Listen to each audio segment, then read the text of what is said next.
Assalamualaikum warahmatullahi wabarakatuh. Boleh. Innal hamdalillah nahmaduhu wa nasta'inuhu wa nastaghfiruh wa na'udzu billahi min syururi anfusina wa sayyiati a'malina may yahdihillahu fala mudhillalah wa may yudlil fala hadiyalah. Asyhadu an la ilaha illallah wahdahu la syarikalah wa asyhadu anna Muhammadan abduhu wa rasuluh. Ya ayyuhalladzina amanu ittaqullaha haqqa tuqatih wa la tamutunna illa wa antum muslimun. Amma ba'du fa inna ahsanal kalami kalamullah wa khairal huda huda Rasulillah sallallahu alaihi wasallam wa syarrul umur muhdatsatuha wa kullu muhdatsatin bid'ah wa kullu bid'atin dhalalah wa kullu dhalalatin finnar. Para pemirsa dan para pendengar Radio Roja dan Roja TV, kaum muslimin dan muslimat rahimani wa rahimakumullah. Alhamdulillah, segala puji hanyalah milik Allah Rabb semesta alam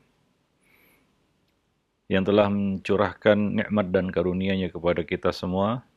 Kita masih diberi keafiatan, kita masih diberi kesehatan, kita masih diberi keamanan, dan lebih penting lagi kita masih dijaga di atas Islam dan iman. Dan kita bersyukur kepada Allah atas setiap nikmat lahir dan batin yang tidak mungkin kita sebutkan satu persatu. Wa in ta'uddu ni'matallahi la tuhsuha. Kemudian salawat dan salam atas Nabi kita Muhammad sallallahu alaihi wasallam, atas keluarga beliau, sahabat-sahabat beliau, dan siapa saja yang mengikuti sunnah beliau sampai hari kemudian. Para pemirsa dan para pendengar Radio Roja dan Roja TV yang dimuliakan Allah, pada kesempatan siang ini kita kembali melanjutkan pembahasan dari buku Ensiklopedia Akhlak Salaf, ya, di tengah-tengah ya suasana di mana kita diuji dengan sebuah musibah, yaitu penyebaran wabah COVID-19, COVID-19, yang mana pemerintah kita menganjurkan untuk kita ya tetap berada di rumah kecuali untuk satu keperluan yang penting. Dan ini adalah salah satu sarana kita untuk menuntut ilmu hari ini, yaitu melalui layar kaca, di mana kita tidak mungkin berkumpul atau membuat satu kerumunan massa ataupun perkumpulan.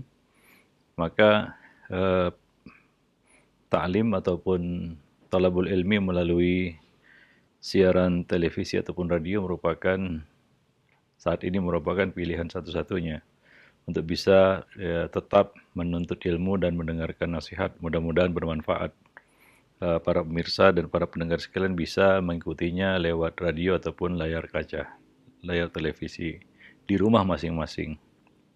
Alhamdulillah yang mana Allah telah memudahkan kita semua untuk mengadakan semua sarana dan prasarana ini, ya, sehingga kita masih tetap dapat untuk mendengarkan nasihat-nasihat ilmu yang bermanfaat.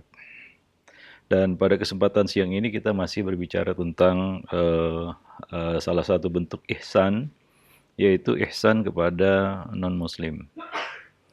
Ihsan kepada orang-orang yang berada di luar agama kita. Islam sebagai agama yang bersifat rahmatan lil alamin memerintahkan umatnya untuk bersikap ihsan kepada semua manusia. Secara umum Allah Subhanahu wa taala mengatakan wa ahsin kama ahsanallahu ilaik.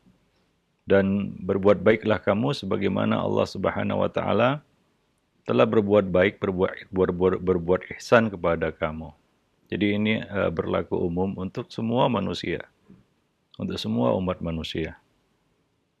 Dan demikian juga terhadap orang-orang yang mungkin berada tidak di luar agama kita. Dan ini juga merupakan salah satu bentuk dakwah ya kepada orang-orang yang ada di luar agama kita. Jadi ihsan kepada non-muslim ini merupakan salah satu bentuk dakwah ya kepada orang-orang yang mungkin perlu mendapatkan sentuhan hidayah. Meskipun mereka tidak seakidah, tapi kita tetap diwajibkan untuk mempergauli mereka dengan baik. Dan sikap ini ditunjukkan dengan niat untuk agar menarik hati mereka kepada agama ini, agar mereka mengenal ya indahnya Islam dan rahmatan lil alaminnya agama Islam ini. Ya, terutama terhadap mereka yang tinggal di sekitar kita tentunya, ya. Serta tidak terang-terangan musuhi Islam atau bukan kafir harbi. Maka kita dituntut untuk bermuamalah secara baik dengan tetap memperhatikan kaidah-kaidah wala dan bara. Ya, seperti lakum dinukum waliyadin. Kita tidak bercampur baur dalam urusan-urusan agama. Ada batas-batas yang perlu kita perhatikan di situ. Ya, bukan berarti kita ya bercampur baur di dalam urusan-urusan yang bersifat ibadah ataupun ritual-ritual agama, perayaan-perayaan agama, tidak. Tapi kita berbuat baik kepada mereka. Allah Subhanahu wa taala mengatakan di dalam kitabnya dalam surat Al-Maidah ayat 13, "Fabima naqdihim mitsaqahum la'annahum wa ja'alna qulubahum qasiyah yuharrifuna al-kalima 'an mawadi'ih wa nasu hazzan mimma dzukkiru bih wa la tazalu tattali'u 'ala kha'inatin minhum illa qalilan minhum fa'fu 'anhum wasfah innallaha yuhibbul muhsinin." Yang artinya, tetapi karena mereka melanggar janjinya, maka kami melaknat mereka. Dan kami jadikan hati mereka keras membatu. Mereka suka mengubah firman-firman Allah dari tempatnya. Dan mereka sengaja melupakan sebagian pesan yang telah diperingatkan kepada mereka. Engkau, wahai Muhammad, senantiasa akan melihat pengkhianatan dari mereka. Kecuali sekelompok kecil di antara mereka yang tidak berkhianat. Maka maafkanlah mereka dan biarkanlah mereka. Sesungguhnya Allah menyukai orang-orang yang berbuat baik. Allah Subhanahu wa taala memerintahkan di dalam ayat ini ya untuk bersikap proporsional terhadap ahli kitab ataupun terhadap orang-orang di luar Islam. Apabila mereka menginginkan kebaikan, maka kita mengarahkan mereka kepada kebaikan. Ya, apabila mereka mengajukan perdamaian, maka kita menerima perdamaian. Tapi apabila mereka berkhianat, maka Allah Subhanahu wa taala memberikan dua opsi, memerangi mereka atau memaafkan mereka dan tidak membalas khianat dengan khianat. Seperti itulah yang dicontohkan Rasulullah sallallahu alaihi wasallam ketika bergaul dengan orang-orang musyrik dan ahli kitab. Beliau selalu bersikap ihsan demi mengetuk hati mereka, yaitu agar orang-orang kafir ini mau mengakui keesaan Allah Subhanahu wa taala. Bahkan di beberapa kondisi Nabi SAW memaafkan. Misalnya di dalam kondisi ketika kita lemah atau kaum muslimin lemah, ya maka Nabi SAW mengedepankan maaf dan berharap agar mereka satu saat nanti mau menerima Islam, seperti yang Nabi alami ketika berdakwah ke negeri Taif yang ditolak mentah-mentah oleh penduduknya. Nabi SAW memilih memaafkan mereka, padahal Allah Subhanahu wa taala telah menawarkan ya malaikat-malaikatnya, malaikat gunung untuk melakukan apa yang beliau perintahkan. Tapi Nabi SAW memilih untuk memaafkan mereka dan berharap bahwa nantinya ada anak-anak keturunan mereka yang mengesahkan Allah Subhanahu wa taala, yang menerima Islam, menerima tauhid. Dan kita tahu dalam sejarah bahwa Bani Saqif, penduduk Taif, yang akhirnya menerima Islam sebagai agama mereka. Nah, ini merupakan salah satu kita kata kesabaran di dalam menghadapi manusia. Ya, lebih-lebih lagi mereka yang berada di luar agama kita, yang tidak mengerti Islam, tidak tahu Islam, ya mungkin sebagian dari mereka karena ketidaktahuannya menampakkan ketidaksukaan, ya, dan itu adalah suatu yang wajar karena pepatah mengatakan tak kenal maka tak sayang. Maka kewajiban kita kaum muslimin hari ini adalah memperkenalkan indahnya Islam, memperkenalkan rahmatan lil alaminnya agama Islam itu. Bahwa Islam ini membawa misi damai, perdamaian, dan keindahan dan keharmonisan. Nah, demikian. Dan ini semua tentunya merupakan salah satu bentuk dakwah, ya, dakwah kepada agama Allah. Ud'u ila sabili rabbika bil hikmah wal mau'izatil hasanah. Ajaklah manusia kepada jalan Rabbmu, yaitu agama Allah, dengan cara yang hikmah dan dengan pengajaran yang baik.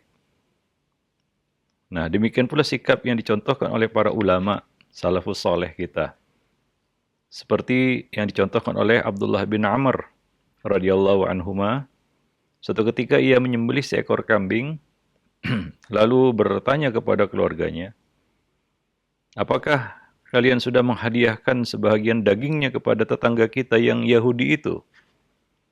Jadi di sini Abdullah bin Amr bertetangga dengan seorang Yahudi, ya. Dan itu satu hal yang biasa. Nabi juga bertetangga dengan orang-orang non-Muslim. Bukan suatu yang salah di dalam agama kita. Demikian pula banyak sahabat-sahabat yang bertetangga dengan orang-orang non-Muslim. Maka Abdullah bin Amr berkata kepada keluarganya ketika ia menyembelih seekor kambing, apakah kalian sudah menghadiahkan sebahagian dagingnya kepada tetangga kita yang Yahudi itu?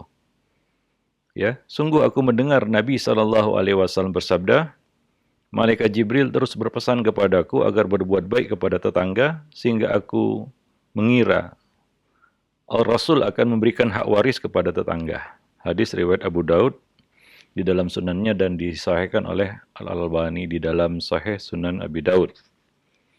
Jadi di sini Abdullah bin Amr tidak melupakan tetangganya yang Yahudi. Ya, ketika ia menyembelih kambing, ia teringat tetangganya. Walaupun itu seorang Yahudi, dia punya hak sebagai tetangga. Dia punya hak sebagai tetangga jiran. Maka beliau berpesan supaya tidak melupakan tetangga tersebut, walaupun dia non-Muslim. Nah, ini contoh ya satu akhlak yang harus diperhatikan oleh kaum muslimin, ya. Yaitu sabda Nabi, ya, tidak dikatakan beriman atau belum dikatakan sempurna imannya orang yang kenyang sementara tetangganya kelaparan di samping rumahnya. Ini termasuk juga tetangga-tetangga non-Muslim. Jadi mereka punya hak, ya, sebagai tetangga, sebagai orang yang dekat hidupnya dengan kita, maka kita harus memberikan hak mereka. Nah, demikian juga Nabi SAW, beliau juga bertetangga dengan orang-orang non-Muslim, orang-orang Yahudi. Ada seorang pemuda Yahudi yang sering datang ke rumah Nabi untuk berkhidmat, sukarela kepada Nabi. Dan satu ketika Nabi kehilangan pemuda itu, ternyata ia sakit keras. Nabi bertanya kepada sahabat, kemana pemuda Yahudi yang biasa datang? Mereka mengatakan dia sakit keras, maka Nabi menjenguknya untuk mendakwahinya. Ternyata sakitnya itu sakit yang membawanya kepada kematian. Ya, Nabi mengatakan kepadanya, aslim, masuk Islamlah. Pemuda itu menoleh kepada ayahnya dan ternyata ayahnya mengerti maksudnya, yaitu minta persetujuan dari dirinya. Maka ia pun berkata, Ati' Abul Qasim, taatilah, ikutilah perkataan Abul Qasim. Maka pemuda Yahudi itu pun bersyahadat, dan Nabi pergi dari rumahnya dan berkata, Alhamdulillahilladzi anqadhahu minan nar.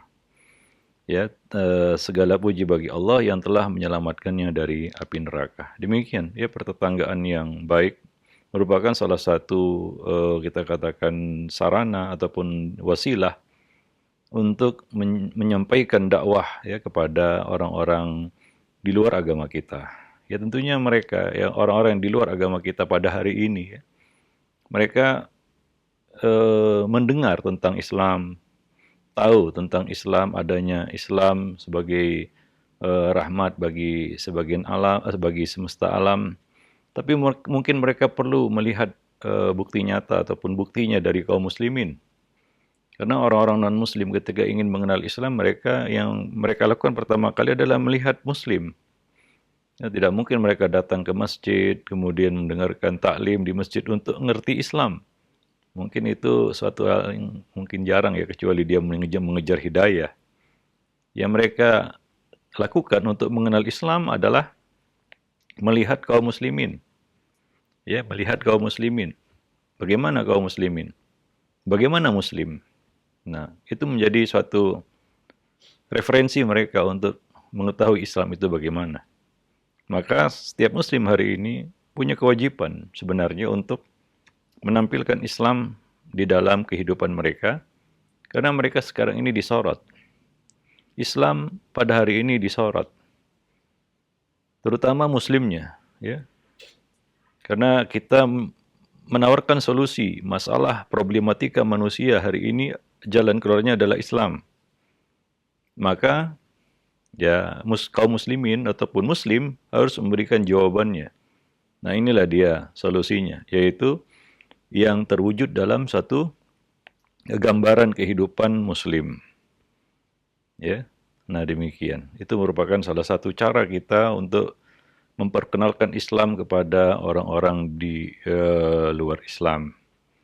Sebagaimana dahulu ya, ketika belum ada internet mungkin ya, orang-orang di mungkin Eropa, Amerika, Australia, kalau mereka ingin mengetahui Islam, tidak mungkin mereka datang ke masjid, duduk di masjid mendengarkan pelajaran tentang Islam.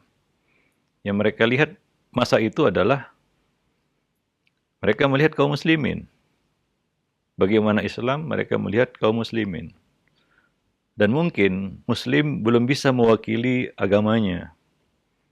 Muslim belum bisa mewakili agamanya. Sehingga orang-orang non-Muslim ini punya satu pemahaman atau pandangan yang salah tentang Islam. Ya, nah di zaman sekarang ini ya kita lihat grafik peningkatan ya orang-orang yang masuk ke dalam agama Islam di Eropa, Amerika, Australia, dan di negara-negara non-Muslim lainnya, itu terbantu dengan adanya internet. Ya, sekarang ini mereka ingin tahu Islam, mereka bisa belajar lewat internet. Mereka buka literatur tentang Islam, mereka bisa mengetahui Islam itu dari literatur-literatur yang ada di internet ataupun di YouTube dan lain sebagainya. Yang mana itu tidak mungkin terjadi dahulu sebelum adanya internet ini. Nah demikian lonjakan orang-orang yang masuk ke dalam Islam banyak itu melalui media-media internet. Nah, ini tentunya menjadi suatu PR bagi Muslim ya.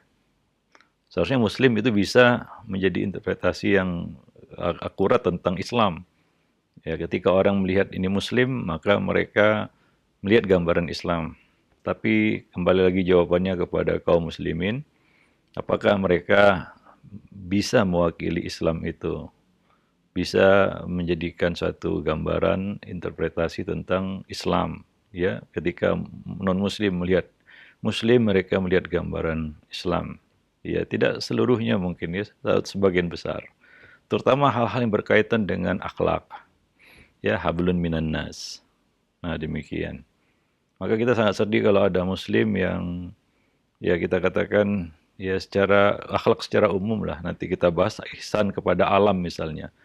Maka kita kadang-kadang prihatin lihat Muslim yang tidak berakhlak berbuat ihsan kepada alam ya, kepada lingkungan, masih buang sampah misalnya sembarangan, mengotori planet bumi ya dengan sampahnya, atau menebang pohon sembarangan dan lain sebagainya. Ya, yang mana hal itu bagi orang-orang di luar Islam menjadi suatu hal yang menjadi satu sorotan besar begitu ya. Nah, jadi Muslim harus bisa menjadi wakil ya bagi agama mereka, dan itu tugas berat bagi setiap Muslim hari ini, karena bagaimanapun Muslim itu disorot. Ya, Muslim itu akan dilihat. Muslim itu akan dijadikan sebagai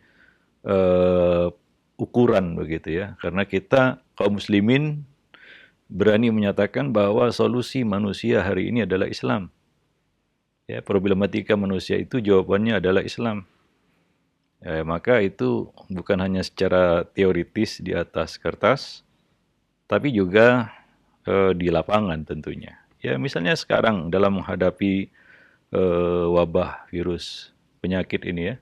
Ya, seorang Muslim ya tentunya bisa ya, berperan aktif ya di dalam mencegah penyebarannya ya dengan mematuhi seruan misalnya dari ya pemerintah ya untuk membatasi aktivitas di luar rumah dan juga untuk berdiam diri melakukan social distancing, dan itu adalah salah satu cara untuk mencegah penyebaran virus ini, karena yang dikhawatirkan bukan hanya penyakitnya itu saja, karena kemungkinan sembuh juga besar ya, kemungkinan korban itu sedikit. Cuma yang dikhawatirkan dari virus ini adalah cepatnya penyebarannya ya, dan terjadi secara random, tidak bisa diduga. Ya bisa saja seorang bisa menjadi carrier bagi orang lain, dan bisa saja ya carrier ini selamat, dia sembuh, dia tidak terpapar parah dari virus ini. Namun orang lain yang mungkin punya riwayat penyakit atau karena faktor usia, mungkin mereka menjadi korban yang mungkin bisa saja terenggut nyawanya. Maka ketika kita memilih untuk berada di rumah, itu berarti juga kita menjaga diri kita dan menjaga orang lain, ya, yang kemungkinan bisa tertular, ya, karena virus ini. Nah demikian. Jadi ini yang harus disadari oleh setiap Muslim, bahwasanya dia ikut berperan serta, ya, di dalam menjaga, ya, kita katakan lingkungan sekitarnya. Yang ini akan berkaitan dengan poin ke-10 berikutnya ini, yaitu ihsan kepada alam, ya, semesta, kepada manusia dan kepada alam yang ada di sekitarnya. Begitu keindahan Islam ini, ya. Kemarin kita sudah sebutkan bahwa Muslim sebenarnya sudah siap untuk menghadapi wabah-wabah penyakit, karena kalau kita jalankan ya panduan amal sunnah sehari semalam, ya itu sudah lebih dari cukup, ya, seperti misalnya menjaga kebersihan dan lain sebagainya, ya. Di dalam Islam ada menjaga wudhu, di dalam Islam kita dilatih untuk menjalani gaya hidup bersih, ya, mulai dari bangun tidur sampai tidur lagi, ya. Itu kalau diamalkan, ini merupakan salah satu penunjang untuk bisa melewati, ya, kita katakan musibah yang sedang menimpa manusia, umat manusia hari ini. Nah demikian. Maka ya sekali lagi Muslim ya harus bisa menunjukkan bahwa mereka adalah teladan, ya, di dalam semua pintu-pintu kebaikan, ya, semua jalan-jalan kebaikan, ya. Dan ya Muslim mencegah, ya, mudarat yang lebih besar terjadi pada orang lain, karena Nabi mengatakan, Nabi kita sallallahu alaihi wasallam mengatakan, la darar wala dirar, tidak boleh memudaratkan diri sendiri dan juga tidak boleh memudaratkan orang lain. Dalam Al-Quran Allah mengatakan, wala tulqu bi aydikum ila tahlukah. Jadi ini yang mesti kita perhatikan, ya. Taruhlah kita bisa selamat, tapi orang lain apa bisa selamat juga? Dan jangan karena kecerobohan kita orang lain itu yang menjadi korbannya. Nah ini yang harus disadari oleh setiap individu Muslim hari ini, ya, ya, di tengah wabah yang kita harus menghadapinya bersama, karena kemungkinan terburuk bisa saja terjadi, para pemirsa dan para pendengar yang dimuliakan Allah. Jadi kepatuhan menaati seruan, ya, pemerintah, yaitu harus didengar baik-baik, ya, karena tentunya ini untuk kemaslahatan bersama, ya, untuk kemaslahatan umum.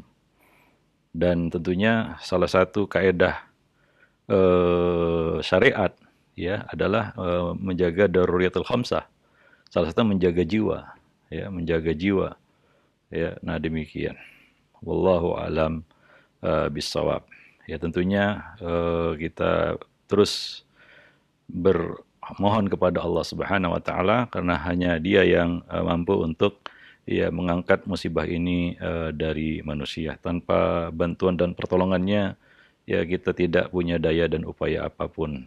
Maka jangan lupa, ya, setiap individu Muslim berdoa kepada Allah Subhanahu wa taala semoga mengangkat musibah wabah ini dari manusia, ya, secara umum. Nah demikian. Dan tentunya kita serahkan kepada ahlinya, ya, ketika kita bicara tentang virus yang bisa merenggut nyawa manusia ini, yaitu virus COVID-19 ini, ya kita serahkan kepada ahlinya ya yang mengetahui masalah penyebaran virus dan lain sebagainya, ya tindakan apa yang harus diambil, nah itu kita serahkan kepada ahlinya.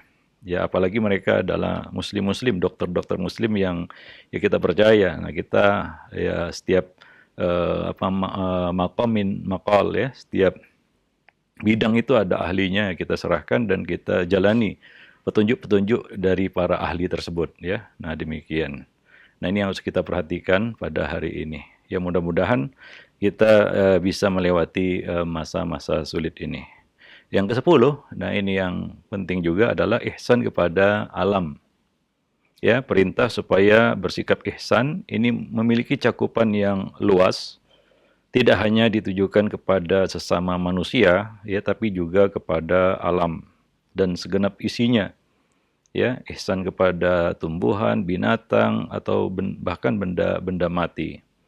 Ya, nah sikap ihsan ini ya perlu kita jaga karena Allah Subhanahu wa taala mengatakan Nabi sallallahu alaihi wasallam mengatakan di dalam sebuah hadis, "Innallaha katabal ihsana ala kulli syai'."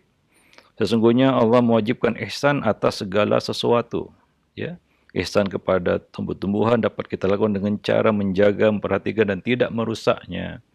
Misalnya merusak hutan, itu dapat menyebabkan musibah banjir, ya seperti yang mungkin diilustrasikan oleh para ahli lingkungan ya, bahwa merusak hutan sama dengan kita mengundang banjir. Tapi kadang-kadang ya ketika hutan itu dirusak, ya kemudian datang musibah banjir, manusia teriak-teriak salah sana, salah sini, saling menyalahkan satu sama lainnya. Ini satu yang mungkin tidak bijak ya. Kita tidak menjaga perilaku kita kepada alam. Lalu ketika kita ketimpa musibah, kita salahkan ini dan itu. Ya yang lebih lucu lagi ya menyalahkan hujannya begitu ya, seperti yang ya kita dengar dan kita kita saksikan ya, menyifati hujan dengan sifat-sifat yang seolah itu tidak kita inginkan dan tidak kita harapkan turunnya ya. Ini aneh manusia memang, kalau nggak turun hujan mereka teriak-teriak, turun hujan juga teriak-teriak. Ya, nah demikian. Tapi manusia lupa perbuatannya, ya menjadikan daerah hijau menjadi bangunan, ya kemudian ya tidak memperhatikan kesetimbangan alam, amdal dilanggar dan lain-lain sebagainya. Kemudian ketika terjadi musibah, ya mereka saling menyalahkan satu sama lainnya, mencari kambing hitam. Ini adalah suatu tindakan yang sangat tidak bijak tentunya. Demikian juga ihsan kepada binatang, walaupun itu hewan ternak, misalnya dalam hal penyembelihan. Ya, kita diperintahkan juga untuk berakhlak ya, beradab di dalam hal penyembelihan. Nabi mengatakan, "Fa-idza dzabahtum fa ahsinud dzibah." Jika kamu menyembelih hewan, maka sembelihlah dengan cara yang ihsan juga, dengan cara yang baik. Ya, wal yuhidda ahadukum syafratahu wal falyurih dzabihatahu. Hendaklah dia menajamkan pisaunya dan membuat nyaman ya hewan yang disembelihnya. Nah, demikian ihsan ya seorang muslim kepada hewan ternak yang akan disembelihnya, yang akan dimakan dagingnya. Nah, demikian ya, jangan dia bersikap brutal misalnya menyembelih dengan cara asal-asalan, ya dengan pisau yang tumpul atau bahkan dengan alat-alat yang dilarang seperti dengan kuku ataupun dengan gigi ataupun dengan benda-benda tumpul lainnya sehingga menyiksa binatang tersebut ya. Nah, maka seorang hamba akan memperoleh pahala disebabkan berbuat ihsan dan menyayangi binatang ya. Kita tahu bahwa ada orang yang masuk surga gara-gara seekor anjing. Yaitu ya seorang yang masuk surga, Nabi mengisahkan ya, seorang yang masuk surga ya ketika seorang laki-laki ya kehausan dalam perjalanannya, dia menemukan sumur. Dia langsung turun ke dalamnya untuk minum, lalu naik ke atas dan tidak keluar. Tetapi setibanya di bibir sumur, laki-laki ini mendapati seekor anjing yang sedang menjulurkan lidahnya karena kehausan. Maka laki-laki ini bergumam, "Anjing ini sedang kehausan seperti yang baru saja kualami."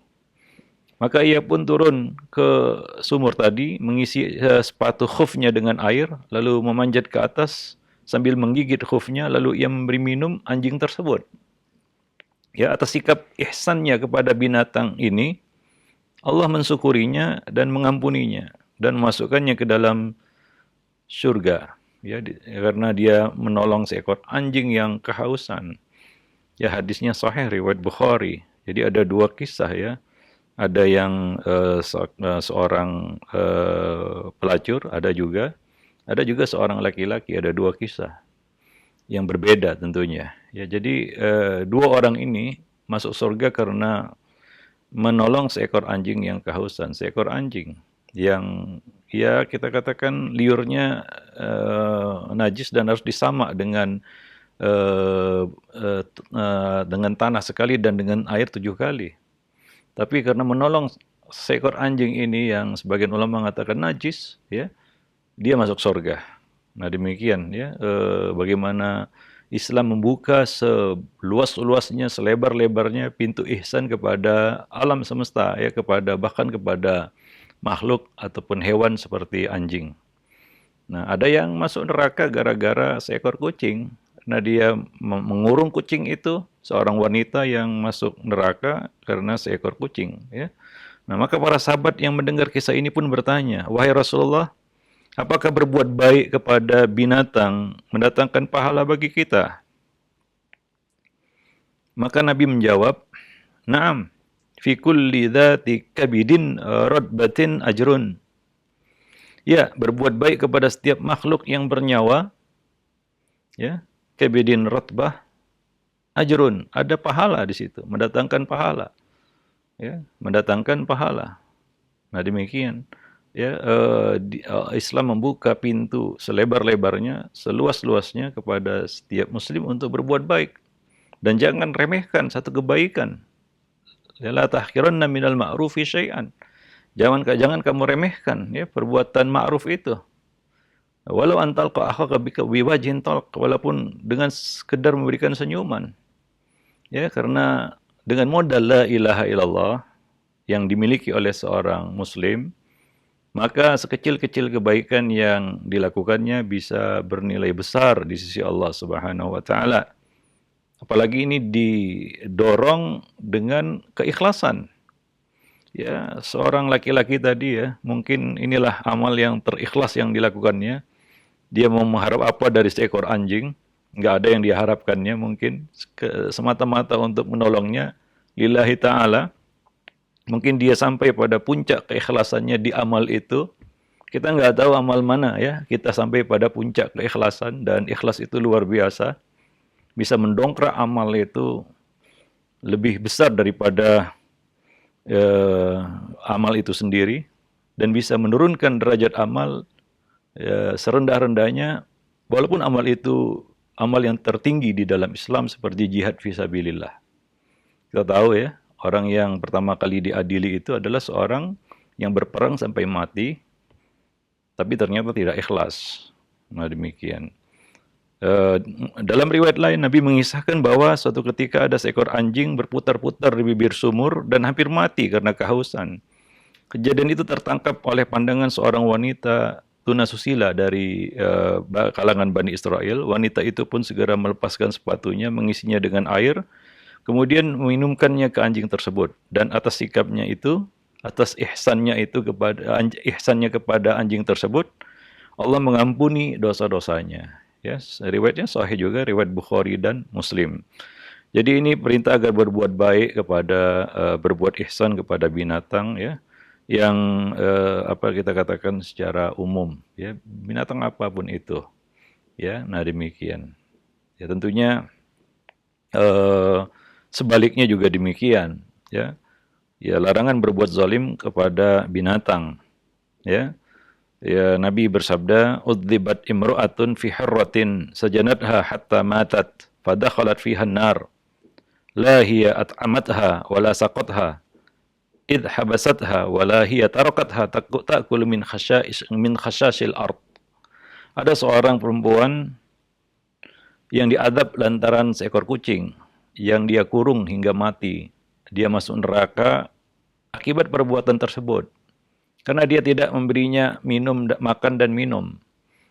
Dan tidak juga melepaskannya agar bisa mencari makanan sendiri. Ya, hingga hewan itu mati. Nah, karena kekejamannya itu, ya Allah Subhanahu wa taala mengadabnya di dalam neraka. Ia masuk neraka karena hal tersebut. Nah, jadi demikian ya, berbuat semena-mena terhadap alam sekitar juga akan menimbulkan akibat buruk di dunia dan juga di akhirat. Adapun bersikap ihsan kepada benda-benda yang ada di alam semesta ini, Allah secara umum mengatakan wala tufsidu fil ardi ba'da islahiha. Wad'uuhu khaufan wa tama'a. Inna rahmatallahi qaribun minal muhsinin. Dan janganlah kamu berbuat kerusakan di muka bumi setelah diciptakan dengan baik. Berdoalah kepada Allah dengan rasa takut dan penuh harap. Sesungguhnya rahmat Allah sangat dekat kepada orang-orang yang berbuat baik. Surat Al-A'raf ayat 56. Ya, nah demikian. Dan salah satu derajat ihsan termulia terhadap alam adalah meninggalkan segala kemaksiatan. Itu termasuk derajat ihsan yang termulia terhadap alam ya, yaitu meninggalkan segala kemaksiatan. Karena setiap kemaksiatan itu berpengaruh buruk terhadap alam ya secara keseluruhan. Sebab seluruh alam akan merasakan buah ketaatan kita sebagaimana kemaksiatan akan memberikan pengaruh buruk terhadapnya. Kita tahu bahwasanya terhalangnya hujan ya turun ke muka bumi ini karena maksiat manusia. Ya, karena tersebarnya zina, karena manusia yang tidak membayar zakatnya, ya, melaksanakan kewajiban zakatnya. Nah demikian.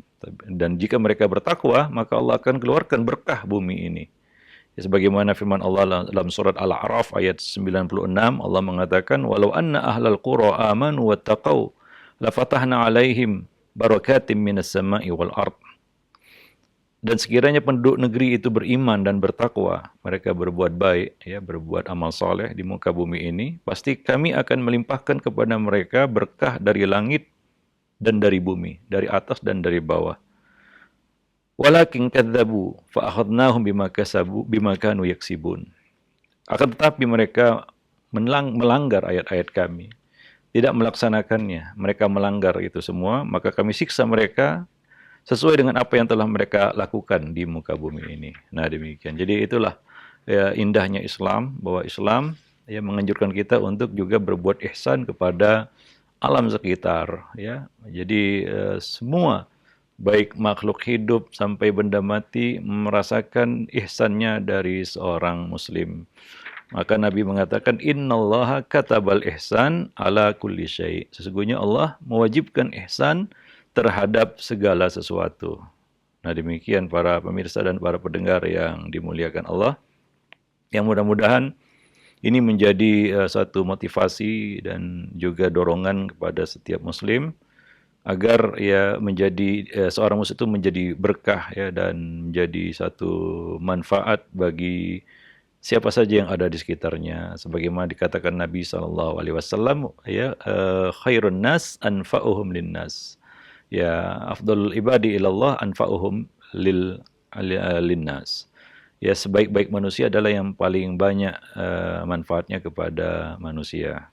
Dan juga sebaik-baik hamba yang paling dicintai Allah Subhanahu wa taala adalah hamba yang paling banyak memberikan manfaat kepada orang lain, kepada orang-orang yang ada di sekitarnya. Nah demikian saja, mudah-mudahan ya ihsan ini bisa kita munculkan di dalam kehidupan kita ya, dan ini adalah derajat yang tertinggi ya di dalam agama kita. Ada 3 maratib, ada Islam, ada iman, dan ada ihsan ya. Dan ihsan kita lihat dari semua sisi ya. Ihsan ada 2 rukunnya, yaitu pertama ibadah dan yang kedua adalah ikhlas. Dan tentunya ibadah dengan cakupannya yang sangat luas ya. Nah demikian. Nah wallahu alam bisawab. Ya mudah-mudahan kita bisa benar-benar menjadi hamba-hamba yang muhsin ya. Nah demikian.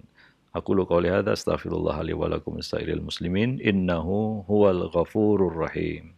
Nah, jazakallah khairan wa barakallahu fikum Ustaz atas penyampaian materi yang sangat bermanfaat sekali. Di kesempatan siang yang berbahagia ini berkaitan dengan ihsan kepada non-muslim. Nah, ikhwatal Islam wa azakumullah, saatnya kami membuka sesi tanya jawab. Silahkan bagi Anda yang ingin bertanya secara langsung. Baik, untuk pertanyaan pertama, kami coba angkat dari pesan singkat di kesempatan ini. Assalamualaikum warahmatullahi wabarakatuh, Ustaz. Ustadz dari hamba Allah di Jakarta. Ustadz, saya hidup di lingkungan yang mayoritas non-muslim dan tetangga saya mengalami musibah. Hubungan kami sebagai tetangga sangat baik meski berbeda keyakinan.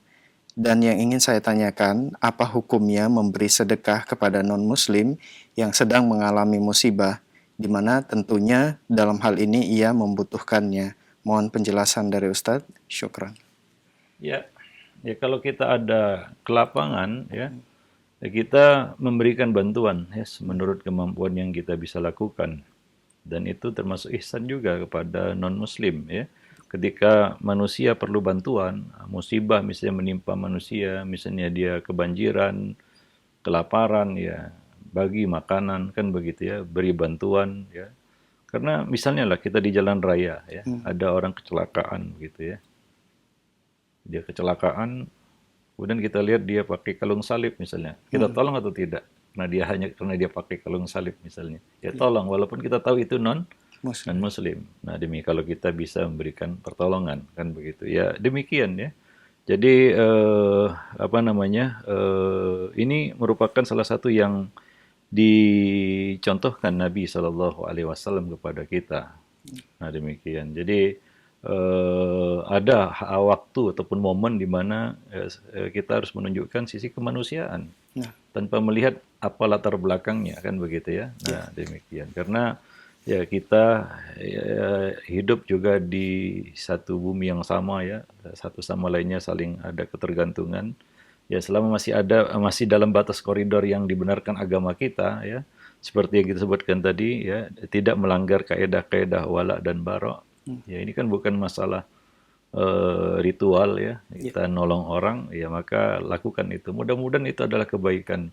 Ya mana tahu itu adalah jalan baginya untuk dapat hidayah dia, kan begitu ya. Nah demikian. Wallahu alam bisawab. Nah demikian. Jadi kalau kita bisa memberi bantuan ya bantulah ya orang-orang yang ada di sekitar kita yang perlu bantuan ya. Nah, demikian. Wallahu alam bisawab. baik. Jazakallah khairan Ustaz atas jawaban yang telah disampaikan dan semoga bermanfaat untuk penanya dan kita semua yang menyimak. Nah, ikhwatal Islam azakumullah, masih kami angkat pertanyaan melalui pesan singkat kembali. Assalamualaikum warahmatullahi wabarakatuh. Ustadz, saya pernah dengan sengaja memukul kucing karena kucing tersebut suka mencuri. Dan saya pernah sengaja juga menyakiti anjing di sekitar rumah saya karena suka mengejar warga. Apakah ini termasuk dosa, Ustadz? Apabila iya, bagaimana cara saya bertobat dari perbuatan ini? Syukur. Ya, di sana ada anjing yang berbahaya yang bisa menyebarkan misalnya virus rabies ya, misalnya. Nah, maka kita ya berkoordinasi dengan pemerintah setempat untuk mengamankan itu ya. Nah, demikian. Kemudian juga kalau kucing yang ada di sekitar rumah kita, Nabi mengatakan ya mereka adalah binatang-binatang yang berada di sekitar kamu ya. Nah, demikian. Jadi ya mungkin ya namanya juga hewan ya, dia nggak ngerti ini makanan untuk siapa ya. Ya kita lah yang mengamankannya kan begitu ya. Nah, demikian ya. Ya tidak perlu ya kita menyiksa binatang ya, mengusirnya, menghalaunya silakan ya, tapi menyiksanya jangan ya. Karena ada yang kadang-kadang muncul sisi buasnya begitu ya, lebih buas daripada kucing gitu ya. Ya, ada yang disiksa kan ya, jangan sampai seperti itu. Kita halau dia yaitu yang memang perlu dihalau ya. Ya, tapi kita siksa dia jangan itu nggak boleh ya. Kita menyiksa binatang itu dilarang juga.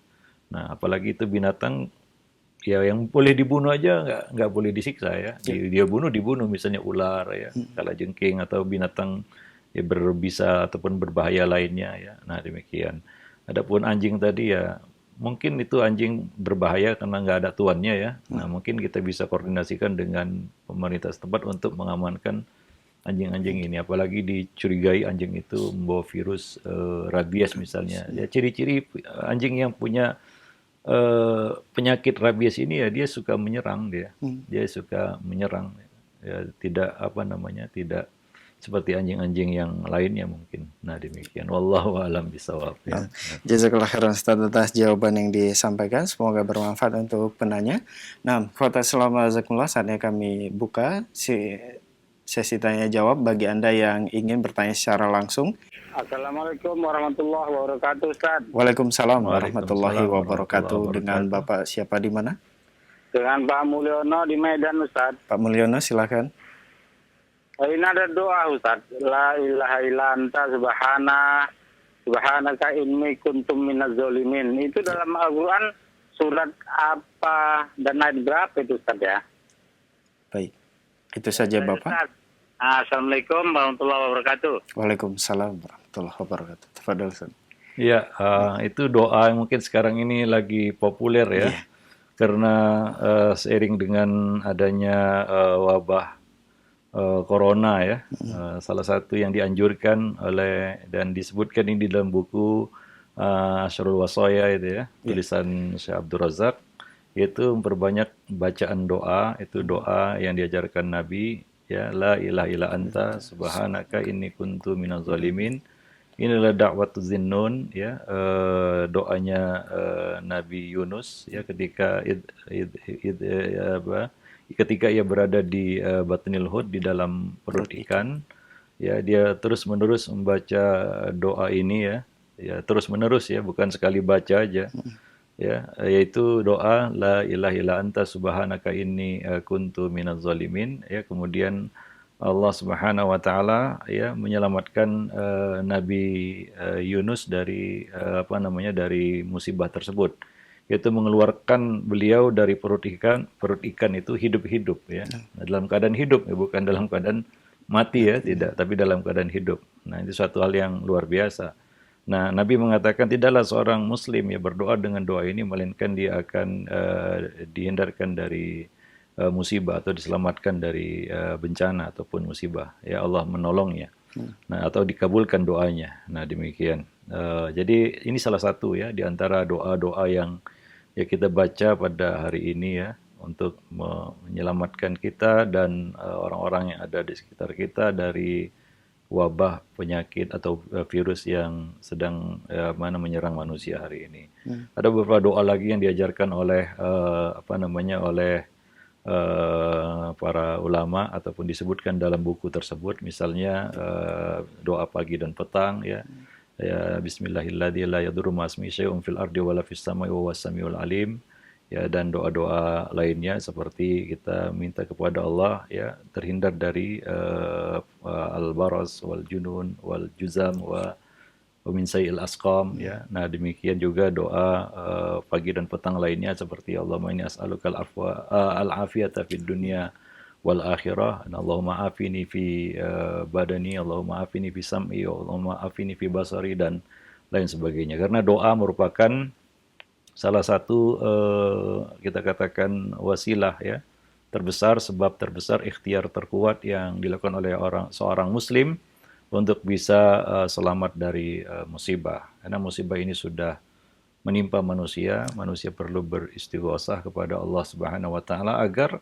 musibah yang sudah menimpa ini bisa terangkat ya. Nah, demikian yang harus dilakukan oleh seorang muslim ya. Nah, demikian. Ini doanya dari Al-Qur'an atau dari sunnah? Itu dia dari Al-Qur'an, ya, silakan cari sendiri di Al-Qur'an. Tapi itu doa secara khusus itu dianjurkan di dalam hadis ya, di dalam hadis Nabi sallallahu alaihi wasallam. Di dalam ayat itu tidak ada perintah untuk membaca doa itu, yang ada itu di dalam hadis Nabi sallallahu alaihi wasallam.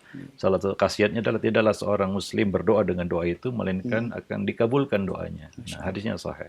Nah, demikian, wallahu a'lam bishawab. Yang penting adalah kita mengamalkannya ya, khususnya pada hari ini ya. Sungguh-sungguh, kenapa? Ini ancaman yang bukan kita boleh sepelekan ya. Kita nggak boleh menyepelekan musibah ini ya, karena kita nggak tahu seberapa besar ya pengaruh buruknya terhadap negeri ini ya kalau misalnya menyebar seperti tersebarnya di negeri-negeri yang sudah mengalami satu bencana yang besar seperti Italia ataupun Iran ataupun di luar Cina ya, di apa namanya di Spanyol dan negeri-negeri lainnya. Nah, jadi tidak menutup kemungkinan itu terjadi juga di negeri ini.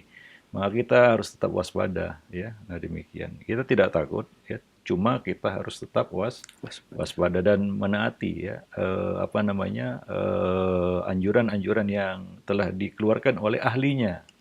Ya, oleh ahlinya ya. Jadi di sini kita nggak boleh bicara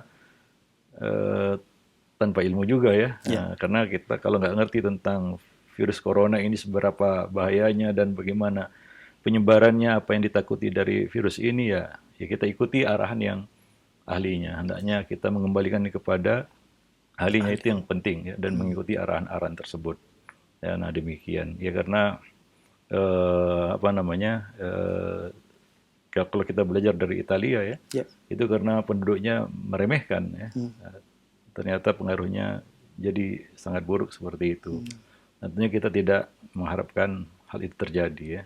Kita ingin musibah ini cepat ataupun wabah ini cepat teratasi ya. Jadi diamalkan doanya ya.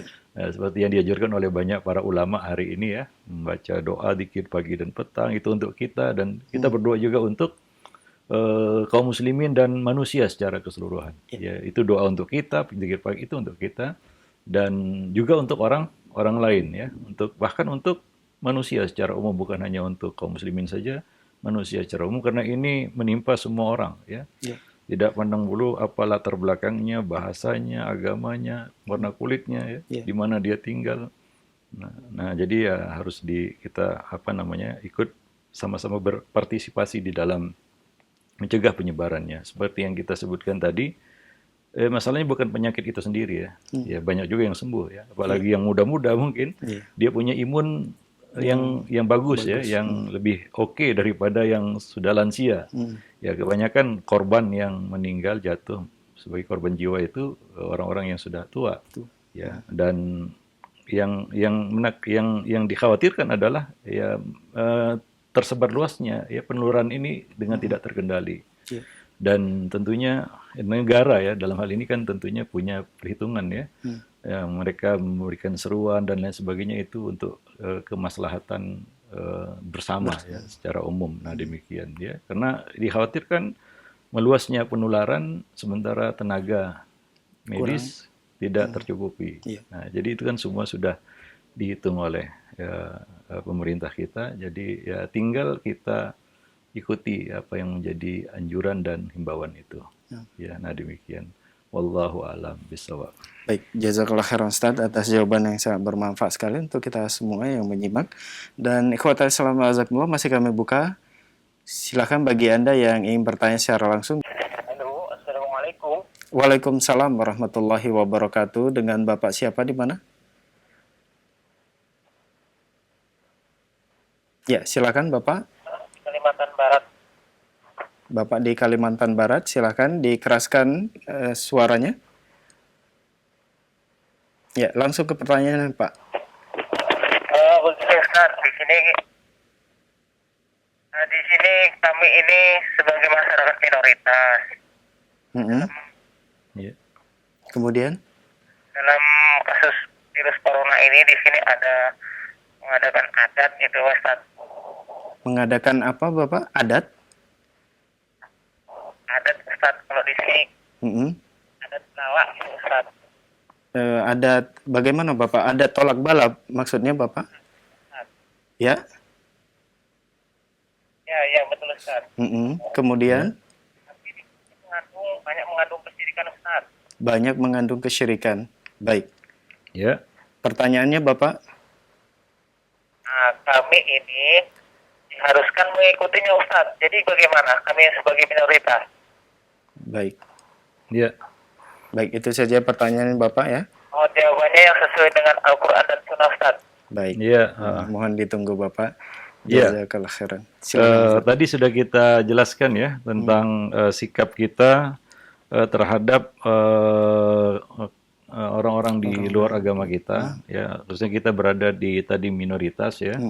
Nah, kita harus tentunya bermuamalah dengan baik itu yang kita lakukan. Cuma tetap memperhatikan kaidah wala dan bara. Ya, kalau itu berkaitan dengan akidah ataupun dengan hal-hal yang sangat mendasar fundamental di dalam agama kita, ya, seperti misalnya masalah tauhid, maka di situ tidak ada tawar menawar, ya. Kita menjalankan ayat lakum dinukum waliyadin, lana amaluna walakum amalukum. Nah, demikian ya. Jadi bagi kamu agama kamu, bagi kami agama kami. Artinya tidak ada pencampur bauran dalam bab akidah ataupun di dalam bab ritual agama ibadah di dalam masalah-masalah ini. Nah, demikian. Jadi idfa billati ahsan, tolaklah dengan cara yang baik ya, bahwasanya ini tidak sejalan dengan agama kita ya. Ya, kita memohon meminta hanya kepada Allah Subhanahu wa taala ya. Nah, jadi itu yang harus jadi prinsip bagi kita di dalam bermuamalah ya, tetap menjaga hal-hal yang fundamental yang tidak boleh kita langgar ya, karena justru kalau kita lakukan itu murka Allah lebih besar ya. Jadi Allah Subhanahu wa taala tidak memberikan toleransi di dalam bab kita katakan syirik ya. Innallaha la yaghfiru ayyushraka bihi wa yaghfiru ma duna dzalika liman yasha. Allah bisa saja mengampuni dosa-dosa lain selain dosa syirik bagi siapa yang Allah kehendaki tentunya. Nah, demikian. Jadi tidak ada kita katakan bercampur bauran di dalam masalah akidah ataupun ibadah agama, ritual agama di dalam bab ini ya. Wallahu a'lam bishawab. Jadi tolaklah dengan cara yang baik. Katakan lakum dinukum waliyadin, lana amaluna walakum amalukum ya. Nah, demikian. Jadi itu yang harus kita lakukan ya. Nah, demikian.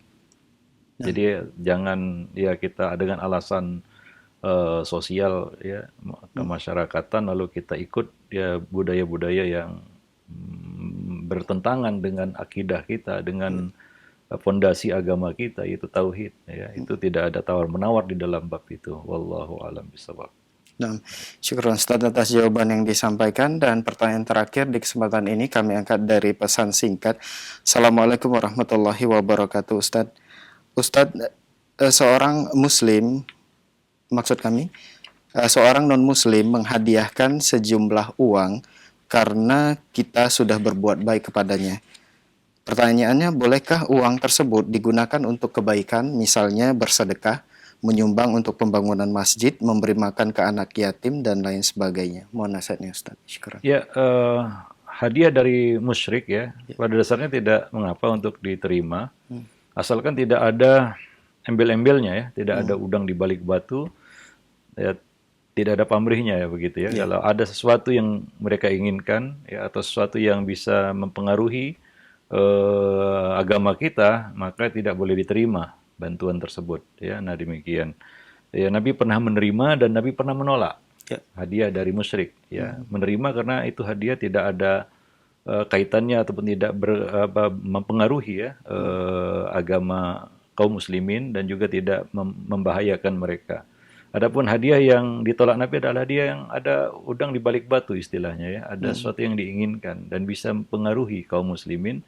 Nah, ini ditolak. Itu mungkin bisa dibaca ya di buku ensiklopedia larangan syariat ya, larangan menerima hadiah dari musyrik ya, apabila hadiah itu memiliki sesuatu ya, dalam tanda kutip mempengaruhi agama kaum muslimin. Nah, demikian. Wallahu a'lam bishawab. Karena Nabi pernah menerima dan Nabi juga pernah menolak bantuan dan hadiah dari musyrik. Ya, wallahu a'lam bishawab. Para ulama memberikan satu perincian ya, jika hadiah itu bisa memberikan pengaruh buruk terhadap Islam dan kaum muslimin, maka tidak boleh diterima. Jika tidak ada hal itu, maka silakan menerimanya ya. Wallahu a'lam bishawab. Bolehkah digunakan untuk kemaslahatan kaum muslimin? Ya boleh. Nah, demikian. Wallahu a'lam bishawab. Nah, mungkin itu dulu yang bisa kita sampaikan dalam kesempatan yang berbahagia ini. Mudah-mudahan bermanfaat bagi kita semua. Ya, subhanakallah bihamdik asyhadu an la ilaha illa anta astaghfiruka wa atubu ilaik. Assalamualaikum warahmatullahi wabarakatuh.